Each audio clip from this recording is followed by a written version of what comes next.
everybody, welcome very much to Ezosu Empires. Today we have the biggest, not the biggest, but the last big piece of news regarding the Sultan's Ascend expansion for Age of Empires 4. Thank you for watching, your support is greatly appreciated. Leave a like and subscribe, and leave a comment down below. Tell me what you think about the Japanese and all the other civilizations and variant civilizations as well that were being announced and will be released in about 2 weeks in November 14th. Alright, so let's go in. Also, use the links down below to catch me live on Twitch. And let's go and take a look at the Japanese coming November 14th. Right, the Japanese. The Japanese are a new civilization available with the Sultan's Ascend expansion for Age of Empires 4. Great design over here, by the way. The Japanese civilization introduces the new daimyo system, allowing you to upgrade the town center to a daimyo manor and eventually a shogunate castle that comes with powerful defenses while also bolstering food production from nearby farms. Advancing to the daimyo level also unlocks access to samurai bannermen, special units that provide significant combat bonuses to units around them, just like the method from the Ottomans, right? Embrace espionage by fielding the unique shinobi, capable of blending in with the enemy villagers and sabotaging production from behind. And bro, I think either this will be great or be extremely toxic. We have to see how the shinobi really plays out, right? I'm just imagining you are focusing on a battle and you have like a shinobi killing your vills and you don't realize it.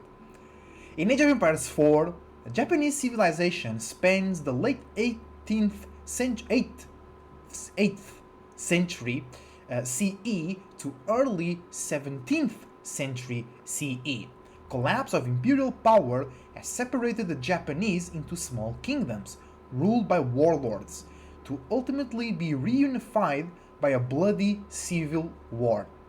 During this period, the daimyo employed the samurai to defend their territories by paying them with goods such as land and food. Alright, playing the Japanese. Looking good in the background.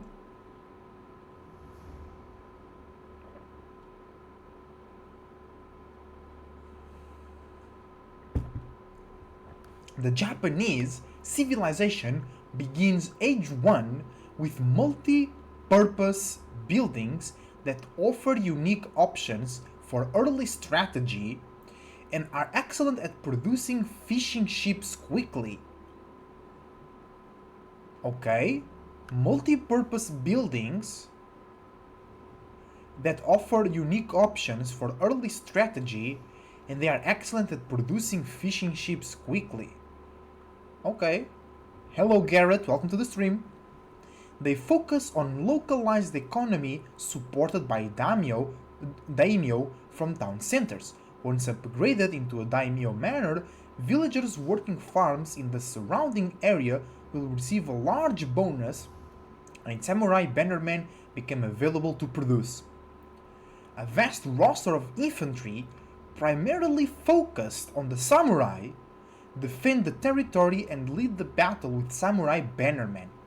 Bannermen support infantry and cavalry with attack bonuses, and the samurai offer excellent frontline support with their deflective armor, an ability which periodically blocks attacks. God damn, that's gonna be fine, that's gonna be awesome, I see. Okay, so you have a decent economy, right? You'll have a decent economy with a farm boost and whatever. And then you can use your samurai and the bonuses to make your samurai stronger to just apply tons of pressure. Okay. But I'm just like, the Japanese civilization begins Age 1 with multi-purpose buildings, but what are those buildings and what purposes they offer, right? We don't know. The Japanese units at a glance. Shinobi, Koka Township Landmark. Ooh, light melee infantry unit that disguised itself as an enemy villager, sabotaging enemy structures and using clever smoke bombs to reappear in new location. Oh, this is going to be so cool, man. This is going to be so cool. So they disguise as villagers. It's not, oh, I have a shinobi in the backline. No, you don't know. They're gonna sabotage the mill, sabotage the lumber camp. Bro, that's gonna be so funny. Then we have the Onamusha. This unique horse archer, that's very cool, specializes in taking down heavily armored units with its high damage, mobility, and longer weapon range. Replaces the crossbow from other civil. Oh, bro, your crossbow is gonna be on a horse! That's crazy! I'm so much maining Japan. This is gonna be so strong, man. Because the only thing that can counter this is spearmen. And perhaps horsemen. That's the only thing. Which will be good for civilizations that like to spam cheap units. But other than that, knights, men-at-arms, pelascards, gulams, they're going down and they can't even reach. Because it's on a horsey, right? Then we have the Ozutsu, the Tanegashima Gunsmith Landmark. Ooh, Gunsmith. Heavy ranged gunpowder equipped with the handheld cannon. Oh, so it's not like a hand cannoneer small cannon, it's gonna be like a real cannon. The Ozutsu excel at sieging enemy buildings and destroying groups of units clumped up in an area. Oh, so you don't need siege per se, you can use these units. Bro, that's game changing. Because one of the things that really enables people to go greed and get away, or people to slow down the game and delay the game to later stages, is the fact that you need siege equipment to take down buildings or keeps or walls. But if you have units, it's different, right? And I think we don't need the siege to go away, we just need other options in the game right now. And I think adding this new option, especially because it's only on Imperial Age, I think it's good. And it's a good first step, a good experiment. Because I think siege has its role, and it's a good role, but it's the only option. So when everybody drops a keep or makes walls, you have to make a trap or a bombard or a ram. And that's expensive, slow, easy to snipe out, while units are not. It's different, right? And that's what we need, different, okay? Because then also will do work a little bit as the big bombard, the great bombard from the Ottomans, and can do damage in an area. Awesome. But it seems it's specific, these two units, the Shinobi and the Ozutsu, they are specific to a landmark. So if you go with the other one, maybe you can't.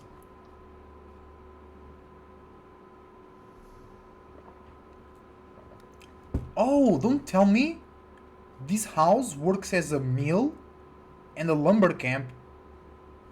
Whoa, okay, Age 1. From Age 1, the Japanese benefit from buildings that serve dual purposes. The farmhouse and the forge. Bro, I knew it! You can go look at the videos when we're just looking at screenshots, and I was saying that the houses will be farms. And then everybody else was saying that the mills would be that the lumber camps, that, god damn it, that the blacksmith will be mining camps as well. So the farmhouse acts as both as a mill and a house, so you can drop food and housing there. And it should be constructed around berry bushes for when sheep run low. That's actually good. The forge acts as the mining camp and the blacksmith, and contains an extra tier of melee damage technology available in Dark Age. That makes sense because the Japanese are very known for their farms, people living in farms, and their forgers and blacksmithing skills, right? That's very interesting. Yeah, so Japanese gonna have a lot of blacksmith, right? H2, so everybody knew this was like a granary, right? The Koka Township and Kura storehouse. Okay, so this is the Kura storehouse, and this is the Koka Township. So if you go with the Kura, you can't go shinobi. So you have to choose. I think military or economy here. Koka, military, Kura, economy. The Koka Township and Kura Storehouse allow options for militaristic or economy growth. The Koka Township produces shinobi, unique units that can disguise themselves as an enemy, nullify enemy buildings with sabotage, and can use smoke bombs to appear in new locations. A bunch of recycled text, right? If favoring a more economical approach, the Kura Storehouse acts as a universally drop-off location and periodically generates free farms in the surrounding area. Bro, that's actually good. Like free farms, right? And you can drop gold, wood, food, everything, and stone as well. Perhaps it will be very like spawn dependent, right? If you have a good spot to drop this landmark, you do it. If you don't, you just go Koka Township, or if you want those free farms, hey, go ahead, right? Age 3. In Age 3, the Japanese can choose between the Floating Gate, which is really cool, to unlock Shinto priests, or the Temple of Quality to unlock Buddhist monks. So this is a philosophy, spirituality, religion choice. Shinto, which is like the old, I think, if I'm not mistaken, more Japanese originated astro religion as well. And you have the Buddhist that comes from China and other places, right? I think Shinto is like original from Japan. I'm not sure about it. If I'm wrong, correct me in the comments down below. And the Buddhist comes from somewhere else. The Shinto priests are able to place sacred objects called Yorishiro in buildings to achieve special bonuses, where Buddhist monks can weaken enemy damage output and solidify your position on the field. Also, the Buddhist monks will be more military focused, and the Shinto priests will be more, I don't know, economic. They say special bonuses. They can also be military, but I think the Japanese will be very much like you choosing economy or military, you know. Very cool though. Age 3, I assume this is a Shinto priest. Age 4. Oh, a lot of Ribaldo queens. Why? Is there going to be a special Ribaldo queen for the Japanese? In Age 4, the Japanese civilization can choose between boosting trade, okay, or cultivating gunpowder weaponry. There we go. We're gonna have some special Randys. The Castle of the Crow acts as a keep and generates treasure caravans which can traverse land or water to trade at any that's very good actually. The flexibility between land or water trade. Whereas the Tanegashima gunsmith can access an arsenal of gunpowder units, including the Ozutsu heavy range infantry. Bro, it seems really cool. The designs are very good, very unique, and I'm having a feeling they'll be like kinda English, but you can't sit as back in your base, you can just rely on your farms, and it's gonna be way more military focused than the English, but it's gonna be a lot about your farms, a lot about choosing either to boom economically or boom militarily. Of course, it's going to be very different because they have a lot of specific units. Bro, I think it will be the civilization I will play the most. It will be Japanese and perhaps Zushi's Legacy. And I think it's going to be so cool. Bro, really the pro players and pro streamers that have signed non-disclosure agreements, they said that game-changing things were coming with the expansion. And it's true, bro. The game, I think it will get faster, hopefully.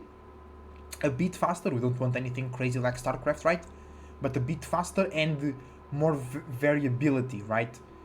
I think more things will be possible to do inside of the same matchup, and I think that's really good. Guys, if you enjoy, leave a like and subscribe. Catch me live on Twitch.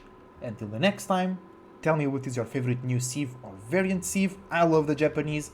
I love the Zushi's Legacy. I also like the Byzantines, the Order of the Dragon, I think IUBT is the one that I'm the least interested in, or John Dark as well, but we'll see more when the expansion is out, guys.